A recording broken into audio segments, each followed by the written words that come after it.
أعوذ بالله من الشيطان الرجيم بسم الله الرحمن الرحيم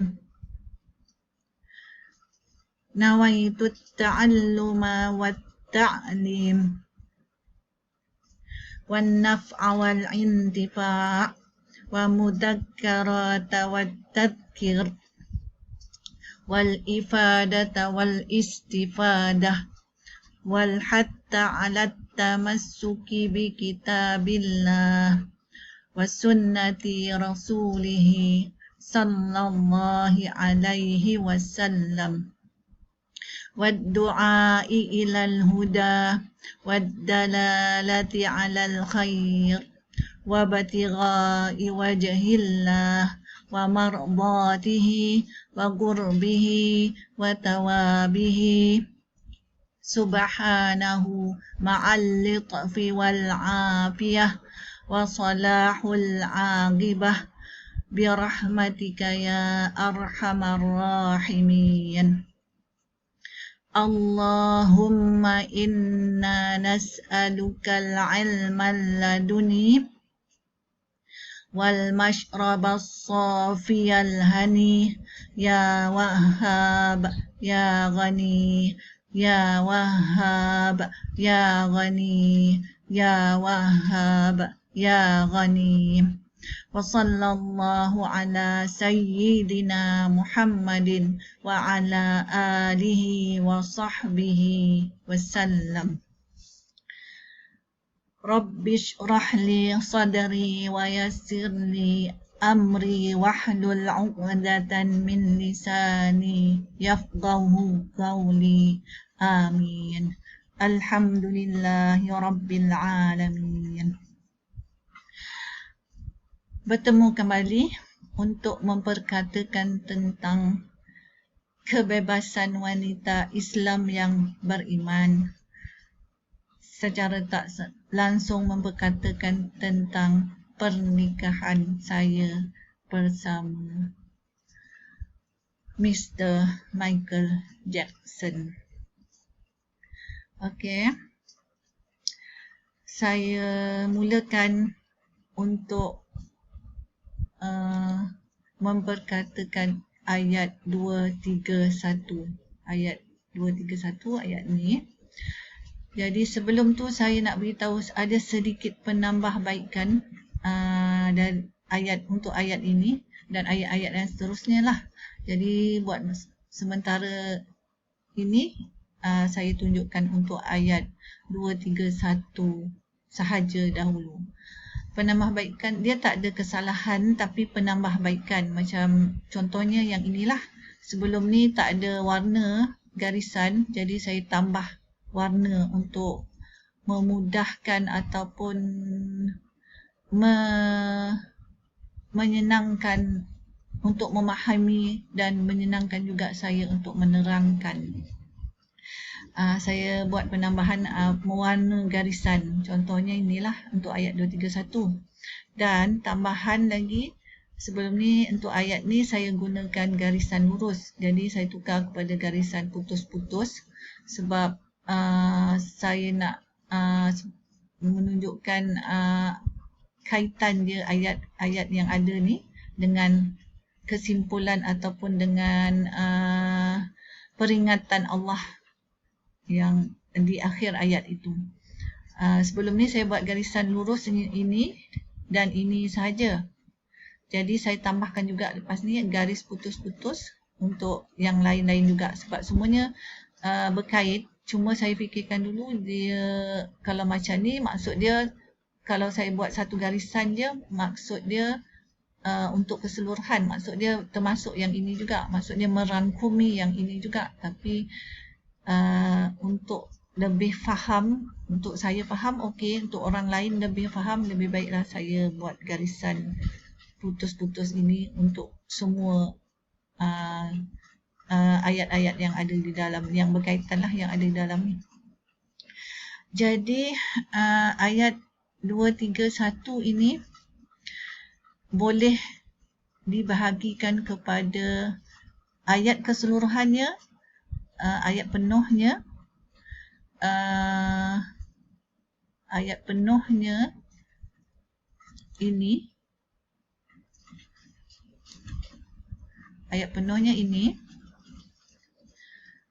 keseluruhan, dan ia boleh dibahagikan kepada 4 cabang ayat daripada ayat 231.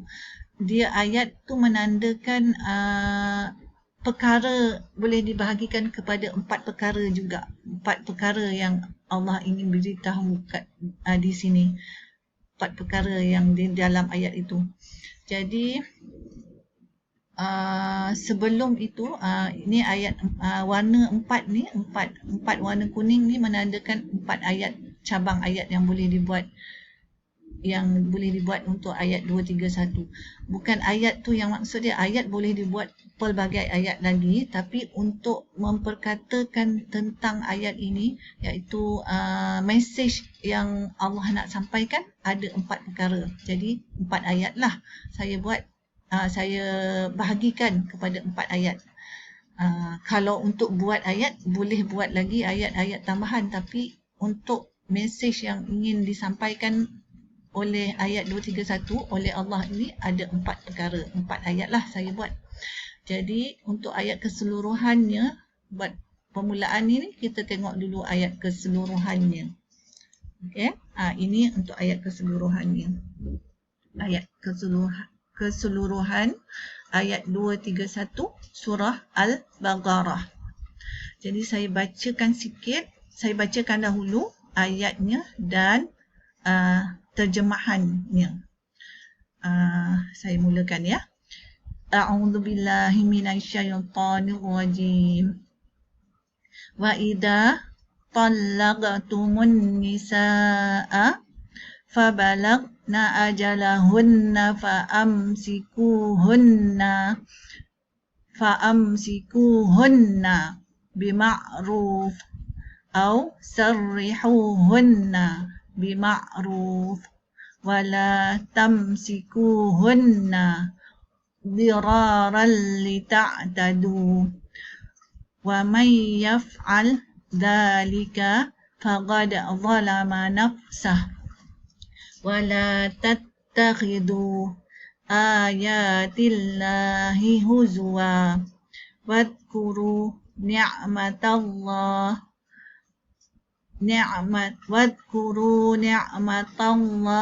alaikum wa ma anzala alaikum minal kitabi wal hikmah ya'idukum bih wattaqullaha wa'lamu annallaha bikulli syai'in alim.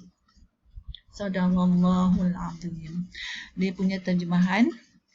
Dan sekiranya menceraikan kamu para wanita, maka setelah sampai tempohnya, maka peganglah mereka dengan sepatutnya atau sebaiknya, atau lepaskan mereka dengan sepatutnya atau sebaiknya, dan jangan memegang mereka berniat dalam kurungan menjahati demi untuk kamu menyusahkan mereka, dan sesiapa berbuat demikian sesungguhnya dia menzalimi dirinya. Dan jangan kamu mengambil ayat-ayat Allah dalam kurungan dengan cara memutarbelitkannya, dan ingatlah nikmat Allah ke atas kamu dan apa yang diturunkan ke atas kamu dari sesuatu kitab dan sesuatu hikmah, dinasihati atau diperingatkan kamu dengannya, dan bertakwalah kepada Allah, dan ketahuilah sesungguhnya Allah dengan semua perkara amat mengetahui. Okey, ini keseluruhan ayat 231. Ini keseluruhan ayat dan keseluruhan terjemahannya. Jadi ayat 231 ini boleh dibahagikan kepada 4 ayat mengikut graf yang saya tunjukkan ni lah. Satu barisan ni satu ayat. Ini satu barisan, satu ayat. Ni satu ayat, ni satu ayat. Cuma ayat ni untuk barisan yang ketiga ini dia boleh dia berkait. Dia boleh menghasilkan dua ayat yang boleh dihasilkan, boleh menghasilkan dua ayat yang berbeza dan bermaksud. Maksudnya juga ada maksud tambahan lain lagi.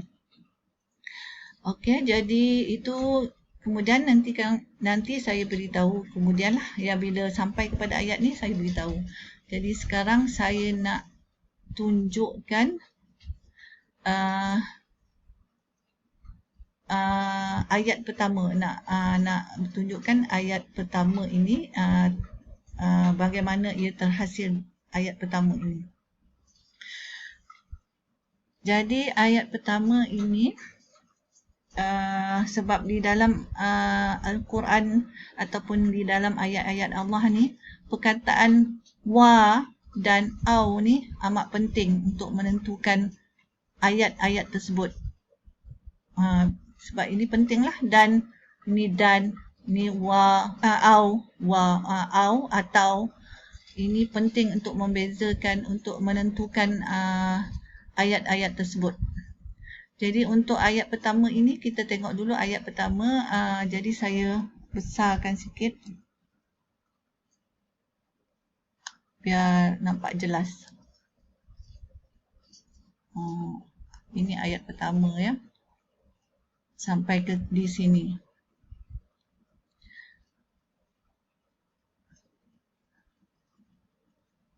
Wa ini adalah sambungan dari sebelum ini, sebelum ayat ni 230 lah. Jadi dia bersambung dan sehingga akhir nanti ayat 253 kalau tak silap saya, sehingga akhir dia bersambung ceritanya. Yang sebelum ni saya dah terangkan. Jadi saya ambil ayat untuk cabang ayat yang pertama dulu untuk ini.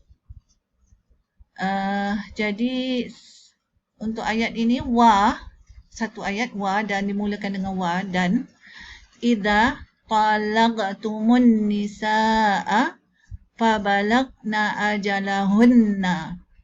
Jadi saya membahagikan dia untuk untuk apa dipanggil? Untuk step pertama, untuk perkataan yang pertama, untuk ayat ini, untuk kumpulan perkataan, saya bahagikan kepada seperti inilah. Ya. Sekiranya, maksudnya idza talaqtumun nisaa, sekiranya menceraikan kamu para wanita, fabalagna ajalahunna, maka fabalag, setelah sampai tempohnya, fa'amsikuhunna bima'ruf, maka peganglah mereka dengan sepatutnya atau sebaiknya. Atau sarrihuhunna bima'ruf, lepaskan mereka dengan sepatutnya atau sebaiknya. Ini ayat yang pertama yang boleh kita buat. Yang bukan boleh, yang Allah nak beritahu. Sebab dia melibatkan atau, dan selepasnya dan. Dia jadi boleh dibahagikan, boleh kena asingkan. Au ni atau, maksud dia pilihan. Kita boleh buat pilihan antara dua. Kalau dan ini tak ada pilihan, mesti. Maksud dia, kalau nak contohnya macam ni, sekiranya menceraikan kamu para wanita, saya dalam bahasa Malaysia sahajalah, maka setelah sampai tempohnya, maka peganglah mereka dengan sebaiknya. Dan kalau nak pegang, mesti jangan memegang mereka berniat menjahati demi untuk kamu menyusahkan mereka. Dan sesiapa berbuat demikian, sesungguhnya dia menzalimi dirinya. Okey.